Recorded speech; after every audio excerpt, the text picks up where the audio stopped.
Masuk berita pertama, tragis yang dialami Dina Merianti, betino muda berumur 18 tahun warga desa Sukamerindu, Kecamatan Semidang Aji, Kabupaten Ogan Komering Ulu ditemukan tewas bersimbah darah di kamarnya.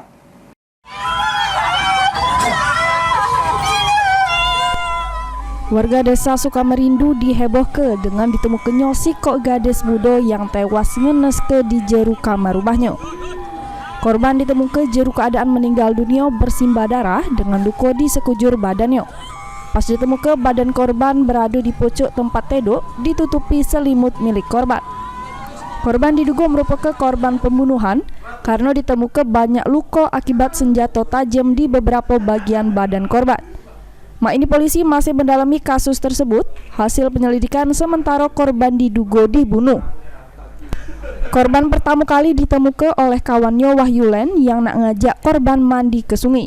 Namun tidak ada jawaban dari korban yang berada di jeru rumah. Sehingga kawan korban minta bantuan tetangga korban untuk buka ke pintu rumah korban.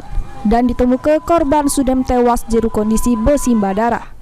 Ari Pranika, PAL TV.